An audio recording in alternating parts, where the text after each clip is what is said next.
थोड़ा सा उदाहरण देकर के कहेंगे, तो हम कहें नहीं, उदाहरण देने के लिए भागवत कथा हमने शुरू नहीं की है। हमने भागवत कथा शुरू क्यों किया है? जो इसका मूल विषय है उसको बताना है।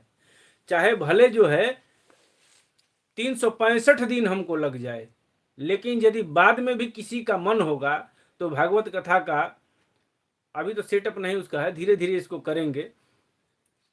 कौन सा अध्याय है, कौन से अध्याय में क्या लिखा है, सब एकदम पूरा जो है क्लियर कर देंगे इसको। बाद में पूरा सिस्टम इसका सेट हो जाएगा। कोई अगर ढूंढना भी चाहेगा तो उसको तुरंत मिल जाएगा कि श्रीमद् भागवत महापुराण के इस अध्याय में क्या है, इस स्कंद के इस अध्याय में क्या है। एकदम मिलेगा उसको, अक्षरशः मिलेगा जो लिखा हुआ है श्रीमद् भागवत महापुराण में। और जानना हमारा अधिकार है, हम जानेंगे और जनाएंगे भी, सबको बताएंगे भी। लोगों के कहने से जो है विषयांतर नहीं होगा, और इसी को जो है धारण करके और इसी पर आरूढ़ होकर के मैं चलूंगा अपने गुरु की सेवा, शांति प्रियता और गुरु की सेवा। तो यह तो मेरे ख्याल से बताने की जरूरत नहीं है।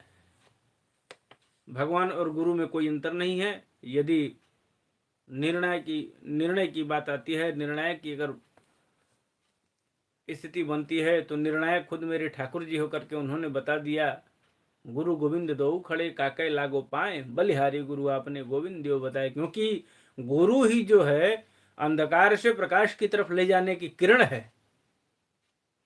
गुरु का नाम जो है गु और रु, तो अंधकार से प्रकाश की तरफ ले जाने वाला गुरु होता है।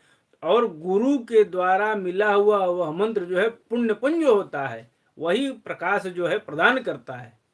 उस मंत्र से ही जो है प्रकाश की क्षमता को हम देख पाएंगे और जान पाएंगे। यह क्षमता जो है गुरु मंत्र से ही आती है। तो गुरु वह है। अब भगवान अपनी माता जी को सारी बात बता रहे हैं।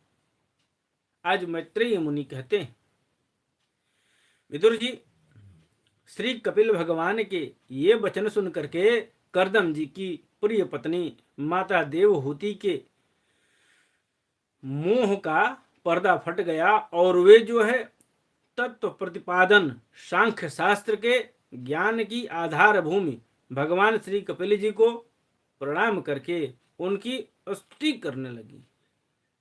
यद्यपि कि वह पुत्र थे, लेकिन प्रभु के ही जो है अवतार थे। देवहूति ने कहा, कपिल जी, ब्रह्मा जी आप ही के नाभि कमल से प्रकट हुए थे। उन्होंने प्रलय कालीन जल में शयन करने वाले आपके पंचभूत इंद्रिय शब्दादि विषय और मनोमय विग्रह का जो सत्वादि गुणों के प्रवाह से युक्त सत्पुरुष सत्स्वरूप और कार्य एवं कारण दोनों का बीज है, ध्यान ही किया था। आप निष्क्रिय सत्य संकल्प संपूर्ण जीवों के प्रभु तथा सहस्त्रों अचिंत्य शक्तियों से संपन्न हैं। अपनी शक्ति को गुण प्रवाह रूप से ब्रह्मादि अनंत मूर्तियों में विभक्त करके उनके द्वारा आप स्वयं को विश्व की रचना आदि करते हैं। आप स्वयं ही जो है विश्व की रचना आदि करते हैं। नाथ, यह कैसी विचित्र बात है कि जिनके उदर में प्रलय काल आने पर यह सारा प्रपंच लीन हो जाता है, और जो कल्पना मात्र से मायामय बालक का रूप धारण कर अपने चरण का अंगूठा चूमते हुए अकेले ही वट वृक्ष के पत्ते पर शयन करते हैं, उन्हीं आपको मैं गर्भ में धारण किया।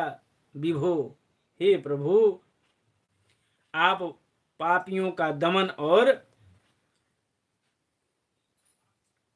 अपने आज्ञाकारी भक्तों का अभ्युदय एवं कल्याण करने के लिए स्वेच्छा से देह धारण किया करते हैं।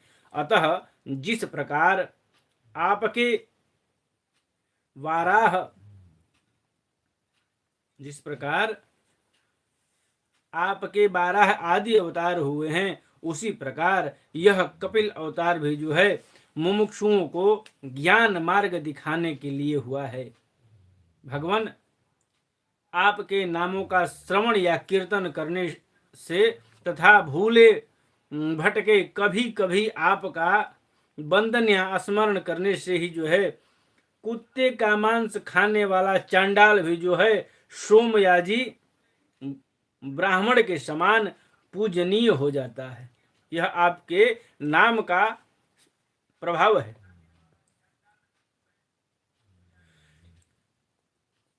फिर आपका दर्शन करने से मनुष्य कृतकृत्य हो जाए, इसमें तो कहना ही क्या है। अहो,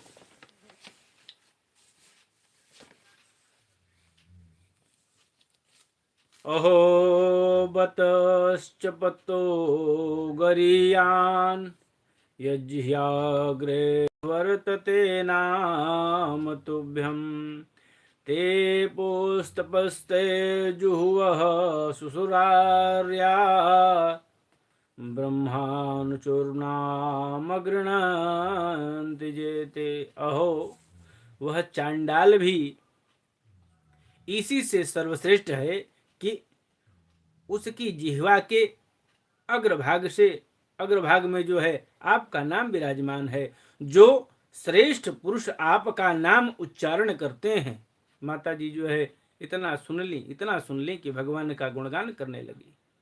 कह रही हैं कि जो श्रेष्ठ पुरुष आपका नाम उच्चारण करते हैं, उन्होंने तप हवन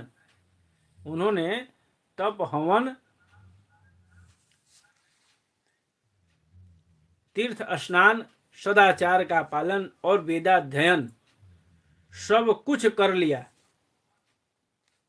कैसे कर लिया? क्योंकि आपके नाम का आश्रय ले लिया। आपके नाम के आश्रय में ही जो है यह सब चीजों का पुण्य मिल जाता है।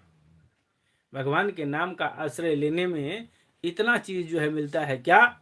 तप करने का फल हो जाता है, हवन करने का फल हो जाता है, तीर्थ स्नान करने का फल हो जाता है, सदाचार का पालन करने का फल होता है और वेदाध्ययन करने का